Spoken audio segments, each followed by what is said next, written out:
찬양의 가사가 참 은혜롭고 소망이 있습니다. 네, 우리 모두도 찬양의 가사처럼 우리 영안을 열고 또 귀를 열어서 하나님께서 우리에게 보여주시고 또 깨닫게 해주시는 그 소망의 세상을 늘 마음 가운데 품고 하루하루를 그렇게 살 수 있게 되기를 축복합니다. 여러분, 프로, 아마추어 차이가 무엇일까요? 아마 야구를 좋아하시는 분들은 메이저리그를 많이 보실 거고, 축구를 좋아하시는 분들은 영국 그 프로축구를 이제 많이 보실 텐데, 그 무대에서 뛰는 선수들 몸값이 엄청나죠. 어떻게 선수들의 몸값이 저렇게나 비쌀 수 있을까? 라고 그렇게 생각을 하는데, 그걸 보면서 우리가 느끼는 것은 이 프로와 아마추어의 차이가 뭘까? 프로는 그야말로 돈을 받고 일하는 사람, 그에 반해 이제 아마추어는 돈을 받지는 않지만 즐거워하는 마음으로, 때로는 기뻐하는 마음으로 일을 하는 사람이라고 할 수가 있습니다. 하지만 돈을 받는다고 해서 여러분들 다 그 진정한 프로라고 말할 수 있을까요? 그렇지 않을 겁니다. 물론 프로가 되면 돈을 받는 게 사실이지만, 진정한 프로라면 어떤 그 필요한 순간이 왔을 때에 돈을 받지 않더라도 다른 사람을 위해서 봉사할 줄도 알고, 다른 사람을 위해서 내가 가지고 있는 정말 남들이 다 부러워하는 그런 어떤 달란트, 그런 것들을 흔쾌히 내놓을 수 있는 사람, 그런 사람을 보고 우리는 정말 저 사람은 굉장히 몸값이 비싸지만 정말로 겸손한 사람이구나, 정말로 이 프로다운 그런 정신을 가지고 있는 사람이구나 라고 이렇게 칭송을 이제 하게 되는 겁니다. 교회 사역을 하다 보면 이제 그 의료업에 이제 종사하시는 분들 계시잖아요. 의사, 간호사, 약사 이런 분들이 이제 여름에 이제 휴가철에 이제 자신들이 휴가를 반납하고 이제 팀을 꾸려서 오지나 아니면은 좀 가난한 나라에 이제 의료 선교를 이제 떠나는 것을 종종 보게 됩니다. 저도 그 팀들을 이끌고 가기도 했었는데, 그분들이야말로 여러분들 시간이 돈인 이제 사람들이죠. 그 사람들이 이제 어려운 상황에 놓여 있는 그 사람들을 마음에 품고 자신들이 가지고 있는 그 달란트를 이제 선하게 사용하기 위해서 이제 그곳으로 이제 갑니다. 때로는 사람들이 한국 팀이 온다 그러니까 막 소문이 나가지고 막 저 멀리 있는 곳에부터 막 걸어서 얼마나 많은 사람들이 몰려드는지 모릅니다. 우리가 정말 많은 약품을 준비해가고 뭐를 준비해갔지만 그런 것들조차도 모자랄 정도로 사람들이 많이 오세요. 그래서 너무 많이 오니까 밥 먹을 시간조차도 이제 없는 경우들이 있습니다. 그러니까 밥 먹을 시간조차 없을 정도로 그 환자 한 사람 한 사람을 정말 정성스럽게 그렇게 이제 돌보기도 합니다. 그런 상황에서 이제 그들의 정말 지칠 만한 상황이잖아요. 그런데 그들의 눈과 어깨를 보면 피곤해 지쳐 있다라기보다 오히려 생기가 넘칩니다. 막 얼굴에 좀 기뻐하는 모습이 있고 만족해하는 그런 어떤 모습들도 이제 보게 되는데, 만약 그들이 돈을 받고 여러분들 그 일을 그 자리에서 하고 있다라고 한번 생각해 보십시오. 그러면 이처럼 그들이 정말로 열심히 또 이렇게 정성스럽게 기뻐하는 마음으로 그 오는 그 사람들을 밥을 굶어 가면서까지 그 일을 할 수 있을까라는 생각을 우리가 해보게 되는 겁니다. 여러분, 그들이 그렇게 할 수 있는 원동력이 여러분들 어디에 있다고 보십니까? 성령 하나님이 그들이 그렇게 할 수 있는 마음과 힘을 주셨기 때문이에요. 그리고 자신이 가지고 있는 그 은사를 다른 사람을 위해서 내놓는 일은 어떤 고급 달란트나 어떤 고급 그 기술을 가지고 있는 사람들에게만 또 해당되는 게 아니에요. 그런 모습은 주님을 믿는 그 순간, 즉 하나님이 내가 너를 사랑한다라고 초청하시는 그 하나님의 말씀에 우리가 반응하는 순간부터 그 사람은 이웃을 위해 사는 그런 사람으로 변하기 시작하는 거예요. 왜냐하면 내게 주신 이런 좋은 달란트, 이런 좋은 은사를 이제는 어떻게 하면 하나님께 돌려드릴 수 있을까? 내가 하나님께 받던 그 은혜와 그 어떤 놀라운 축복들이 이렇게 큰데, 이제는 나를 위해서만 사는 인생이 아니라 이제는 하나님을 위해서 좀 뭔가 돌려드리고 싶은데 이것으로 돌려드리면 되겠다 라고 그런 선한 마음을 성령 하나님이 우리 마음 가운데 불어넣어 주시기 때문에 우리 그런 마음을 가질 수 있고 그런 행동들을 할 수 있게 된다는 것입니다. 오늘 본문에 보면 사도 바울이 교회 안에는 다양한 사람들이 있고 다양한 은사를 가진 사람들이 있다고 그렇게 얘기를 해요. 하지만 우리 중에는 누구나 다 하나님이 주시는 그 은사가 있다라는 것을 잘 모르는 사람들도 있습니다. 그리고 뭐 이런 은사는 좀 열광적인 그런 성도에게 주어지는 게 아닌가. 그리고 뭐라도 가진 게 있어야 내가 누군가를 위해서 내놓지. 나 같은 사람이 어떻게 그런 일을 할 수 있냐? 나 같은 사람은 그냥 주일에 그냥 예배 열심히 나오는 것만 또 대단한 일이야. 라고 그렇게 생각하는 사람들도 있다라는 것입니다. 물론 주일 예배 나오는 것도 정말로 아름다운 일이고 굉장히 소중한 일이죠. 모든 일을 다 내려놓는다는 게 여러분들 쉬운 게 아니잖아요. 가게 문을 열면 뭐 몇백 불, 몇백 달러 벌 수 있는데 또 주일날 출근하면 주말에 출근하면 또 시간 외 수당으로 뭐 더 월급 받을 수 있는데 이런 계산적인 생각을 하다 보면 주일날도 주님 앞에 모든 것을 내려놓고 하나님께 예배 드리는 게 참 쉽지 않다라는 걸 생각하게 됩니다. 그래 그 모든 것들 내려놓고 영과 진리로 하나님께 예배 드린다라는 것은 정말로 아름답고 소중한 일이라고 할 수가 있는 겁니다. 하지만 하나님이 오늘 이 바울을 통해서 우리에게 주시는 마음은 어떤 겁니까? 하나님은 너희가 거기에서만 머물러 있지 말아라. 한 걸음 더 나아가기를 원한다. 라는 마음을 우리에게 비춰주고 계신 거예요. 즉 삶의 모든 영역에서 하나님은 우리로 하여금 우리 삶의 현장 가운데서 뭔가 하나님의 뜻이 이루어지기를 기대하고 계신다는 것입니다. 다시 말해 우리 믿는 자들이 어떻게 하나님의 뜻을 우리가 살아가는 삶 가운데에서 이루며 살 것인가, 어떻게 이 백성이 하나님의 손과 발이 되어서 당신의 뜻을 이룰 것인가에 하나님은 관심이 있는 것이고 그런 사람들을 찾고 계시고 부르고 계신다는 것입니다. 그리고 바울은 본문에서 여러 가지 성령의 은사들을 얘기를 하면서 7가지를 우리들에게 이제 가르쳐 주고 있습니다. 그 첫 번째가 뭡니까? 예언의 은사. 예언의 은사라고 하면 막 앞날에 대한 막 이런 얘기도 굉장히 여러분들 쉽게 얘기를 하고 수 있는데 그것보다 더 우선적인 이야기가 있습니다. 물론 이 예언의 은사 여러 가지로 해석이 될 수 있지만 이것은 어떤 문제가 생길 때 그 문제의 핵심을 무엇인지를 깨닫고 그것을 지적할 줄 알고 때로는 죄에 대해서 회개할 줄도 알고 옳고 그런 것을 분별하는 능력을 얘기를 하는 겁니다. 그리고 섬기는 은사인데 이것은 공동체가 어떤 일을 이제 같이 할 때에 하다 보면 어떤 부족한 어떤 부분들이 보일 수 있잖아요. 그런 부족의 현상이 나타났을 때에 내가 저 부족한 부분을 채워야 되겠다 라고 마음을 먹게 되는 거, 그리고 그것을 위해서 구체적으로 행동을 취하는 게 바로 섬김의 은사라고 할 수가 있습니다.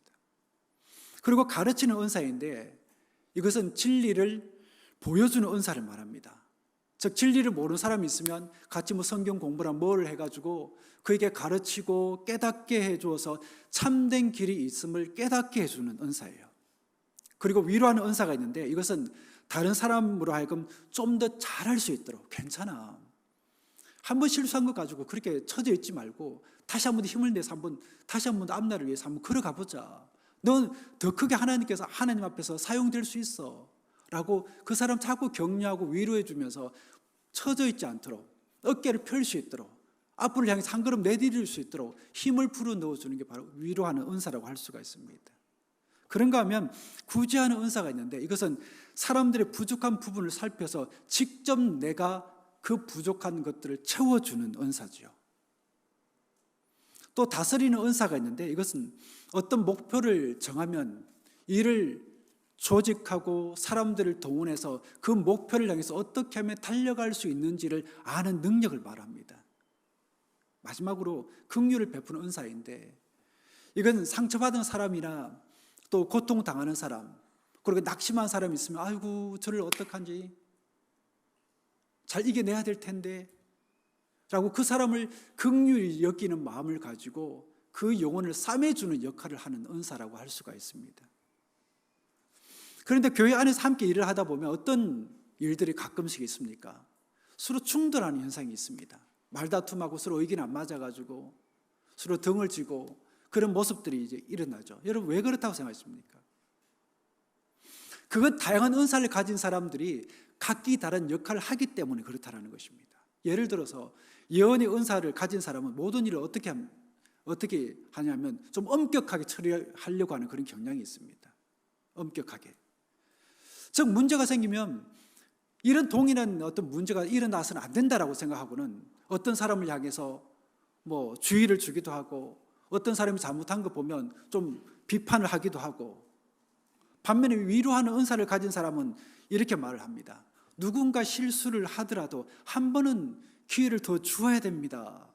그런 어리석은 짓을 반복하지 않도록 우리가 함께 그를 위로하고 격려하면서 함께 가야 됩니다 라고 그렇게 말을 하는 거죠. 우리 가정 안에서도 그런 모습들이 그대로 나타납니다. 엄마가 있고 아버지가 있지 않습니까? 아이들 보면 다 부모 마음이 들지 않잖아요. 그러면 아버지는 좀 어떡합니까? 좀 엄격해서 그 자식들을 보듬어서 막 이렇게 가기보다는 먼저 그냥 야단부터 칩니다. 야 이놈아, 네가 그렇게 하면 어떡해? 내가 전번에 이렇게 하라고 알려주지 않았냐? 그런데 왜 이렇게 하는 거냐? 라고 그렇게 야단을 치는 반면에 옆에 있는 엄마는 어떻게 합니까? 아이고 그만 야단 쳐요. 다음에 더 잘하면 되잖아요. 그러니 기회를 한 번 더 줍시다. 이렇게 조금 보조를 그렇게 맞춰 이제 가는 겁니다. 그러니까 여러분들 어떤 게 더 좋고 어떤 게 더 나쁘다 그런 이야기를 하는 게 아니고 하나의 공동체가 제대로 세워지기 위해서는 이 모든 은사들이 다 필요하다라는 것을 얘기를 하고 있는 겁니다. 성령으로 행하는 사람이라는 그 책에 보면 오늘의 본문을 설명하면서 7가지 은사를 가진 사람들이 같은 상황에 처했을 때 어떻게 대처하는지를 이렇게 설명을 하고 있습니다. 어떤 사람이 병이 나서 이제 병원에 입원을 하게 돼요. 그럼 예언하는 은사를 가진 사람이 와서 이렇게 얘기를 합니다. 네가 병에 걸린 거 보니까 하나님이 분명히 너에게 하고 싶은 얘기가 있는가 보다. 너 뭐 잘못한 게 없니? 회개할 거 없어? 반면에 여러분들 섬기는 은사를 가지고 있는 친구가 와서는 야, 너 이래 편지를 막 가져와서 너의 집에 가서 내가 편지 다 챙겨왔다. 그리고 네 방에 있는 뭐 화초에 내가 물도 주기도 하고 방 청소 다 해놨으니까 너 집 걱정 안 해도 돼. 그리고 가르치는 은사가 있는 친구가 와서는 또 이렇게 말하죠. 너 맨날 밥도 안 먹고 일만 그렇게 죽도록 하는 거 보니까 그래서 너 병이 난 거야. 네가 이렇게 아픈 거 보니 네가 어떻게 해서 병이 난 건지 내가 이제 알겠다. 그래서 위로하는 은사를 가지고 있는 친구가 와서는 네가 지금 겪고 있는 이 어려움은 반드시 훗날에 누군가를 도와주는데 정말 귀하게 쓰임받을 거야 라고 이렇게 위로해 줍니다. 또 구제하는 은사를 가지고 있는 친구가 와서는 병원비 많이 들 텐데 너 보험으로 그거 해결되겠니? 라고 하면서 돈 봉투를 이렇게 찔러 넣어줍니다. 다스리는 은사가 가지고 있는 친구가 와서는 네 일을 염려 안 해도 돼. 내가 다른 사람에게 적절하게 분배를 해서 그 사람들로 하여금 좀 감당하게 했으니까 너 걱정 안 해도 돼. 그리고 긍휼을 베푸는 은사를 가지고 있는 친구가 와서는 너 지금 좀 몸 상태 어떠냐? 잘 회복되게 있느냐? 네가 아프니까 내 마음도 아프다. 네 아픈 거 보고 내가 깨닫는 게 많아 하면서 그의 아픔에 공감하고 함께하는 그런 시간들을 보내줍니다. 여러분 어떻습니까? 이 은사들 중에서 여러분들 하나라도 없어도 될까요? 이 모든 7 친구들이 다 우리에게 필요하다라는 것입니다. 그러니까 야 너 오지 마. 너 오니까 내 기분이 나빠져. 네가 이런 말 하니까 오히려 내게 위로가 안 돼. 그러니까 너 오지 마. 뭐 그럴 만한 친구가 없다라는 겁니다. 이처럼 자신이 가지고 있는 은사에 따라서 보는 관점이 다르다라는 거예요.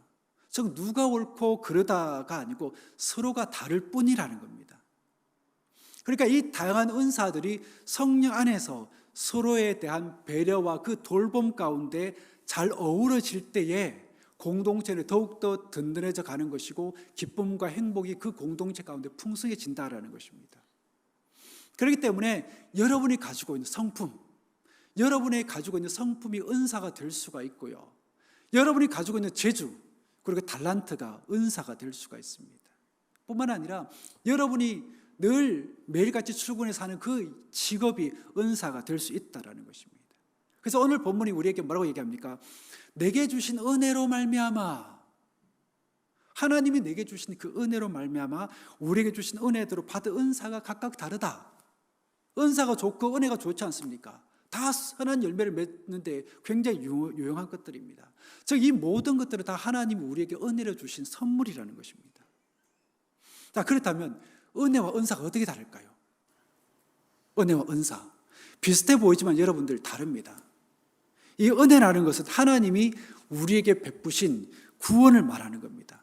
즉 나의 죄를 용서해 주시고 그 영원한 생명의 나라로 초청해 주신 그 자체가 하나님의 놀라운 은혜라는 겁니다. 이에 반해서 은사는 내가 은혜를 받아 구원을 받고 나서 나 자신을 돌아보니 하나님이 이렇게나 많은 것들을 내게 허락해 주셨구나. 오늘 하루 살 수 있도록 생명도 주시고 움직일 수 있도록 건강도 주시고 밥벌이 할 수 있도록 직급도 주셨구나. 이 일을 할 수 있도록 이런 능력도 하나님께서 주셨구나 하는 것을 고백할 수 있는, 즉 하나님이 내게 주신 그 모든 재능과 달란트가 바로 은사라고 할 수가 있는 겁니다. 그런데 여러분 결정적으로 이 은혜와 은사가 어떻게 다른가 하면 은혜는요 언제든지 자랑해도 좋습니다. 언제든지 자랑해도 자기 자랑이 되지 않을 뿐만 아니라 그 이야기를 듣는 사람이라고 굉장히 은혜가 이제 되게 합니다. 왜냐하면 그 이야기 속에 뭐가 묻어나기 때문에 그럴까요? 그 이야기 속에 하나님의 영광과 하나님의 놀라우심과 하나님의 위대하심이 드러나고 자신의 연약함이 드러나기 때문에 그 누군가에게는 은혜로 다가간다라는 것입니다. 하지만 여러분들 은사는 달라요. 은사는 우리가 조심해야 됩니다. 내게 이런 능력이 있어. 나 이런 거 할 줄 알아. 라고 말을 하는 순간 그 말이 나의 자랑이 되는 겁니다. 나의 자랑이 되면 그 말을 듣는 그 누군가에게는 마음의 위축을 들게 만들고 또 누군가는 열등감에 빠지게 하기 때문에 그렇다는 것입니다. 그래서 은사 사역을 할 때는 떠들지 말고 주변 사람들 배려하면서 그 사역을 할 필요가 있는 거죠. 이런 점에서 은사 사역은 조심해야 되는 것입니다. 따라서 이런 사역은 하나님의 은혜를 절실하게 느끼는 사람이 해야 그 은사를 적절하게 절제할 뿐만 아니라 공동체에게 유익을 끼치고 공동체에게 선한 영향력을 또 살리는 그런 하나님의 도구가 될 수 있다는 것입니다. 그런데 만약 자신이 가지고 있는 그 은사를 사용해서 공동체가 아닌 자신이 드러나고 자신이 영광받는 그런 상황이 되면 그건 주님과 상관없는 일이 되고 만다라는 것입니다. 비록 주님의 이름이라는 이름을 걸고 하더라도 그래요. 그런데 우리가 은혜를 받게 되면 여러분 우리의 모습이 어떻게 변해져 갈까요? 꽃처럼 아름다워집니다. 여러분들이 잘 아시는 김춘수 시인, 그분이 이 꽃이라는 그 시를 지었지 않습니까? 내용이 이렇습니다. 내가 그의 이름을 불러주기 전에는 그는 다만 하나의 몸짓에 지나지 않았다. 내가 그의 이름을 불러주었을 때 그는 나에게로 와서 꽃이 되었다. 내가 그의 이름을 불러준 것처럼 나의 이 빛깔과 향기에 알맞은 누가 나의 이름을 불러다오. 그에게로 가서 나도 그의 꽃이 되고 싶다. 우리들은 모두 무엇이 되고 싶다. 너는 나에게, 나는 너에게 잊혀지지 않는 하나의 눈짓이 되고 싶다. 누군가가 나의 이름을 불러주었을 때 그 사람이 느끼는 게 뭐라고요? 나라는 것을 느끼게 된다. 나의 존재를 느끼게 되고 나의 어떤 존엄함을 느끼게 되고 내가 살아있음을 느끼게 되고 나의 삶이 얼마나 그 사람으로 말미암아 필요한지를 알게 된다는 것입니다. 그런 여러분들 맥락에서 우리가 주님을 믿는다라는 게 어떤 의미일까요? 주님을 믿는다라는 것은 위대하신 하나님이 나의 이름을 불러주셨구나 하는 것을 깨닫는 거예요. 그리고 하나님이 내가 너를 사랑한다 라고 말씀하시고 나의 이름을 불러주었을 때 나는 하나님 앞에서 무엇이 된다고요? 꽃이 되는 겁니다. 그리고 의미 있는 존재가 되는 거예요. 그 순간 내 인생이 얼마나 아름답고 귀한 존재인지를 비로소 깨닫게 되고 하나님 앞에서 의미 있는 발걸음을 시작하게 된다는 겁니다. 이 시에서처럼 누군가가 내 이름을 불러주는 것이 그토록 소중한 것이라고 한다면 천지를 창조하신 하나님, 하늘과 땅을 만드신 그 하나님이 내 이름을 불러주시고 나의 향기와 또 이 빛깔에 알맞은 은사를 주셨다라는 것을 깨닫는 게 얼마나 귀하고 아름다운 일인지를 우리가 알게 되는 것입니다. 그렇기 때문에 여러분들, 우리는 이런 기도를 하게 되는 거예요. 그전에는 내가 주인이 되어서 살 때, 내가 중심이 되어서 살 때는 이런 기도가 필요 없습니다. 그냥 나 혼자 잘 먹고 살면 되니까. 내가 주인이었으니까. 내가 세상의 중심이었으니까. 그런데 하나님이 내 이름을 불러주시고 나를 구원해 주시고 은혜를 불러주시고 은혜를 주시고 난 후에는 우리의 생각이 다 바뀌고 마음이 바뀌고 말이 바뀌고 기도가 달라지는 겁니다. 그때 우리가 하게 되는 기도가 어떤 것입니까? 하나님, 나의 이름을 불러주시고 나로 하여금 구원의 은총을 베풀어 주셨으니 이름 말할 수 없이 고맙고 감사합니다. 그러니 이제는 주님의 몸된 교회를 위해서 마음껏 내가 꽃을 피우다가 주님이 부르시는 그 날에 하늘나라로 가기를 원합니다. 그리고 하나님이 내게 주신 그 달란트를 가지고 주의 몸된 교회와 하나님의 뜻을 위해서 사용하기를 원합니다. 그 기도를 하게 되는 겁니다. 여러분들이 이런 기도를 언제 들어보셨습니까? 최근 들어본 적 있으십니까?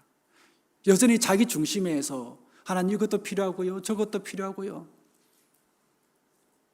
자기에게 당면에 자기에게 덜렁덜렁 붙어있는 그 문제만을 해결하게 해달라고 기도를 드리셨습니까? 그렇습니다. 여러분들, 우리는 단지 죽은 후에 천국에 가기 위해서만 주님을 믿는 게 아니에요. 하나님은 우리가 이 땅에서 하나님이 주신 그 은사를 마음껏 주님을 위해서 사용하기를 원하십니다. 이것이 바로 하나님, 우리를 향한 하나님의 마음이자 뜻이라는 거예요. 어떻게 보면 우리 모두는 그런 훈련의 과정이 있기 때문에 마치 우리는 무엇과 같으냐? 하나님의 학교에 입학한 학생들이라고 할 수가 있습니다. 학교에 입학한 학생이 졸업하려면 뭐가 필요하죠? 정해진 과목을 다 들어야 졸업을 할 수가 있는 겁니다.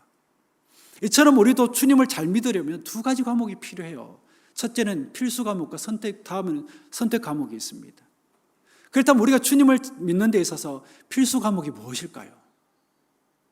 하나님이 내 이름을 불러주시고 나에게 구원을 허락해 주시고 이것도 필요하고 저것도 필요한 것들 은혜로 복을 주셨으니 그 하나님을 우리가 어떻게 해야 됩니까? 하나님을 영화롭게 해야 되잖아요.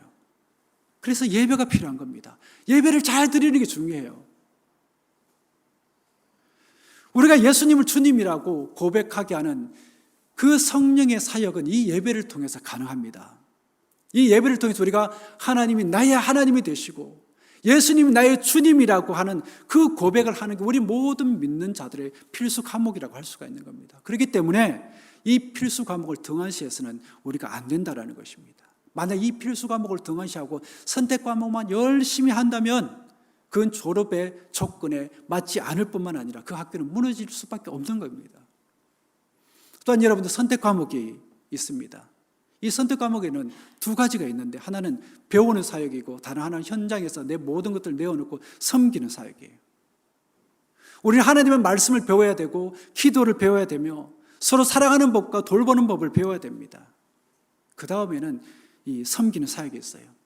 섬기는 사역에도 두 가지가 있는데 교회 안에서 이루어지는 사역이 있습니다.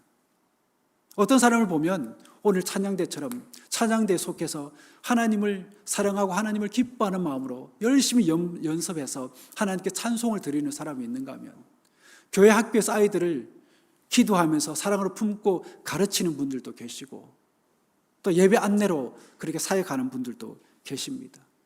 이처럼 우리는 자신에게 맡겨진 일들을 교회 곳곳에서 그렇게 하고 있는 겁니다. 그런가 하면 어떤 사람은 목장에서 또 선교에서 그런 일들을 하고 있는 거죠. 이처럼 우리는 하나님이 우리에게 주신 그 모든 것들을 다 동원해서 하나님이 기뻐하시는 교회 안에서 그런 일들을 하고 있는 겁니다. 이에 못지않게 중요한 사역이 있는데 그건 바로 교회 밖에서 이루어지는 사역입니다. 즉 하나님의 이름으로 삶의 현장에서 하는 사역을 말하는 겁니다. 올해 우리 교회 청년들이 언제입니까? 몇 월 달인지 정확히 모르겠는데 올 초인가죠. 올 초였죠. 다른 지역에 가서 어떤 분이 사역을 도와서 거리에서 복음을 전하기도 하고 교회에서 아이들을 섬기는 그런 봉사활동을 했습니다. 이러한 사역을 통해서 그들이 느낀 것을 한번 들어보면 한결같이 뭐라고 얘기를 하냐면 은혜와 기쁨이 있었습니다 라고 그렇게 얘기를 합니다. 이러한 사역을 통해서 자신들의 한계, 그러니까 삶의 한계를 벗어나서 다른 사람들의 얼굴을 보고 그들의 어떤 감정을 느끼며 믿는 자로서의 삶의 의미를 새롭게 한 그런 시간들이 되었던 것이고, 자기 삶에 가치가 더해지는 것을 경험하는 시간들이었기 때문에 은혜와 기쁨이 넘친다라고 그렇게 얘기를 했던 겁니다. 여러분들, 우리는 이 땅이 어떤 모양으로 살든 우리 모두는 결국에는 한 줌의 흙이 될 것이고 그렇게 사라져 없어질 그런 존재들입니다. 그러니 우리 몸을 위해 이것저것 치장을 하고 나 자신을 위해서 많은 것들을 쏟아붓기보다 내가 가진 것을, 아니 주님이 허락하신 것을 주님을 위해서 그리고 필요한 그 누군가를 위해서 선하게 사용할 수 있는 우리 모두가 되기를 바랍니다. 하나님 지금 그런 사람들을 찾고 계시고 부르고 계십니다. 그러니 여러분들 그 부르심에 잘 응답해서 하나님께 영광이 되고 그 누군가에게는 기쁨과 감사가 되는 우리의 삶이 되기를 축복합니다. 그리고 여러분들 주님께서 우리에게 허락해 주신 이 한 주간을 살면서 하나님께서 내게 복을 주신 거, 또 은혜를 주신 거, 은사를 주신 거, 그것을 내가 어떻게 사용할 것인가, 그러면서 하나님 앞에서 어떤 모양으로 하나님께 드려야 될 것인가를 고민하면서 그렇게 살아가는, 그렇게 성령과 동행하는 그런 삶의 한 주간을 사실 수 있게 되기를 축복합니다. 기도하겠습니다.